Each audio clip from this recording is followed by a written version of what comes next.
So by now, most of you have probably heard the news, either through social media or you've looked it up on Anime News Network, whatever the case may be, you probably might already have heard. But if you haven't, Funimation and Crunchyroll's partnership deal is effectively coming to an end in November. That means next month. Now, what does this mean? Now, I know there's many that typically, let's say, just have a Crunchyroll subscription, or a Funimation subscription, or a VRV subscription. You know, there's many types of actual legit official sources you can actually get, you know, anime from. And personally, I already have a Funimation and a Crunchyroll account, Amazon and Netflix and all that, so I'm not really going to be that affected by what's about to happen with, you know, Crunchyroll and Funimation separation. But there is some things that need to be highlighted and talked about. What does this mean for a general audience that, let's say, only has Crunchyroll or only has Funimation? How is this going to affect everyone? What does this mean for anime in general? So the good thing about, like, the partnership between Crunchyroll and Funimation before this news came out was that two big websites, big companies that are very iconic in the anime community. Crunchyroll is something that's been around for a very long time. If I'm correct, Crunchyroll started off as a non-legit source of anime and eventually turned into an official site of anime. And Funimation, we know from the old era of anime, for instance, like Dragon Ball, Sailor Moon, stuff like that. It's a very, very old company, but it's a very iconic company, especially for its dubs. But with the partnership that happened like 2 years ago, which, man, it feels like it was just yesterday that partnership actually happened. With the partnership, these two big companies combining together to kind of share, you know, their anime they've licensed with each other, opened up a whole new door for, let's say, you know, one anime series getting like its sub on Crunchyroll, while, you know, stuff that would never properly get a actual dub from Crunchyroll got a dub from Funimation. And so that's kind of like My Hero Academia is like it was, and then how My Hero Academia came on, you know, Crunchyroll as well. One Piece, all that type of stuff. Death Parade, you know, there's a lot of things that, you know, Funimation and Crunchyroll has benefited from.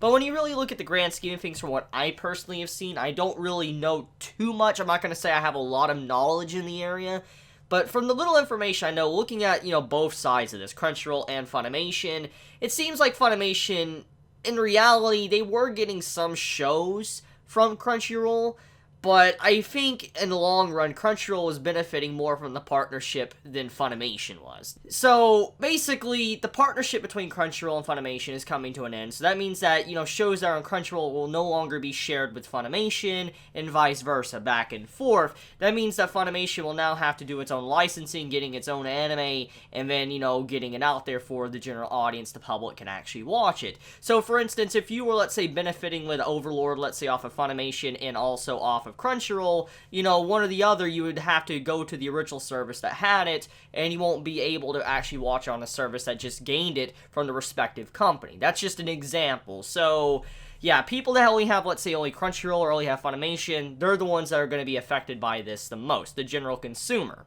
Now, what does this also mean? With Funimation's separation, why did it happen? From the only knowledge or information I have currently at this time, from what I know of, is apparently Sony, which took control of Funimation very recently, they apparently decided to end the partnership with Crunchyroll. Now, if I'm correct, I believe the company that owns Crunchyroll is actually a direct, like, you know, I guess rival to Sony. I could be wrong there, don't quote me on that, but I believe I heard somewhere in the past that when Sony took control over a big portion of Funimation, that who Crunchyroll was owned by, like a different company, it was probably going to cause some form of conflict, especially with that partnership deal, and most likely that is definitely the case, especially with Sony apparently being one of the root causes of why Funimation and Crunchyroll are separating.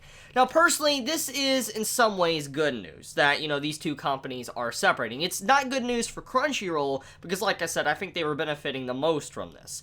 But in reality, this will make companies more competitive. And I've said this many times in other news videos I made in the past, that there needs to be competition.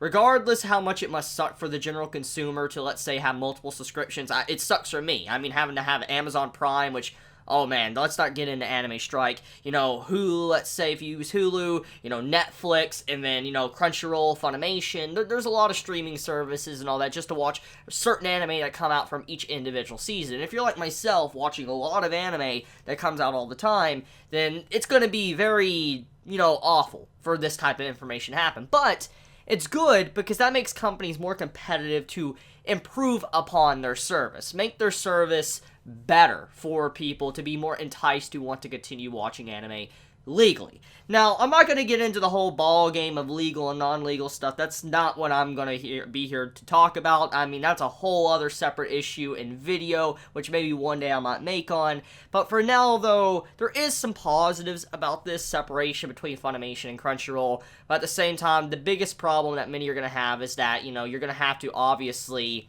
pay a little bit more probably to have all the services or all the anime you have been watching.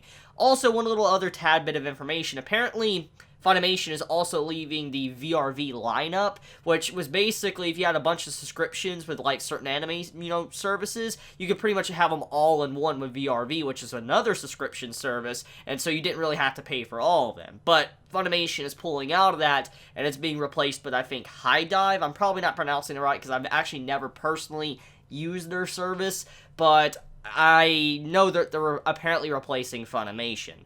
But that's all the information I have right now. I just wanted to make a brief little update video because I did make a video on this in the past. I just wanted to talk about it since, it is a big topic of discussion right now in the anime community. Let me know your thoughts in the comments below. Do you think this is good news for the anime community? Bad news? Do you think that this is a bad and worrying sign for Crunchyroll? That Crunchyroll, needs to do something very soon, or something to be very bad, like in their future? Be honest in the comments below. I'm very curious, but I love you guys. Have a wonderful day or night wherever you live. If you enjoy my content, please subscribe. If you like this video, please leave a like. And if you want to get notified for whenever I upload a video, please click the bell icon down below. And with that, Chibi out.